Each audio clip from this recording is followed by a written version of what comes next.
ಅಂದ್ರೆ ಫೈನ್ ಹಾಕ್ತಿವಿ ಮತ್ತೊಂದು ಅಂತ ಎಲ್ಲ ಹೇಳ್ತಾರೆ. ಆದ್ರೆ ಸಾವಿರ ಗಟ್ಲೆ ರಾರಾಜ್ ಸೇರ್ತವೆ, ಇನ್ಕ್ಲೂಡಿಂಗ್ ಮೇಜರ್ ಪೊಲಿಟಿಷಿಯನ್ಸ್. ಅದರಿಂದ ಏನಾದ್ರು ಒಂದು ಖಡಕ್ ಡಿಸಿಷನ್ ತಗೊಳ್ಳಿ.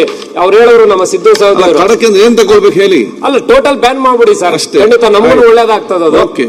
ಯಾಕಂದ್ರೆ ಬ್ಯಾನ್ ಅಂತ ಹೇಳ್ತಾರೆ, ಎಲ್ಲರೂ ಆಗ್ತಾರೆ. ಆಡಳಿತ ಪಕ್ಷದವ್ರದ್ದು 1 ವರ್ಷ ಆದ್ರೂ ಬಿಚ್ಚೋದಿಲ್ಲ.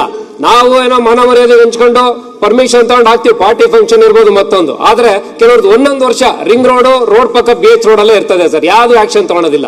ದಯವಿಟ್ಟು ಇದನ್ನ ಟೋಟಲ್ ಆಗಿ ಬ್ಯಾನ್ ಮಾಡ್ಬಿಡ್ಲಿ. ಖಂಡಿತವಾಗ್ಲೂ ನಮ್ಗಂತೂ ಇಲ್ಲಿ ಇಲ್ಲ. ಮಾನ್ಯ ಸಭಾಧ್ಯಕ್ಷರೇ, ಈ ಫ್ಲೆಕ್ಸ್ ಒಬ್ಬೊಬ್ಬರು ಮಾತಾಡ್ಲಿ, ಯಾಕೆ ಮಧ್ಯೆ ಮಧ್ಯೆ ಮಾತಾಡ ವಿಶ್ವದ ಹಾಗೆ ಚಾನ್ಸ್ ಸನ್ಮಾನ್ಯ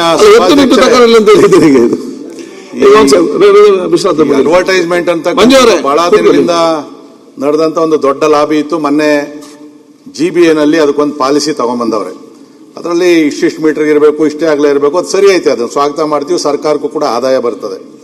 ಅದನ್ನು ಹೊರತುಪಡಿಸಿ ಆಗ್ಲೇ ನನ್ನ ಸ್ನೇಹಿತರು ಹೇಳಿದ ರೀತಿಯಲ್ಲಿ ಫ್ಲೆಕ್ಸು ಯಾವುದು ಹಾಕಂಗೆ ಇಲ್ಲ, ಅದಕ್ಕೆ ಪರ್ಮಿಷನ್ ಇಲ್ಲ. ನಿರ್ದಾಕ್ಷಿಣ್ಯವಾಗಿ ಯಾರದೇ ಹಾಕಿದ್ರು ಕೂಡ ನಗರಗಳಲ್ಲಿ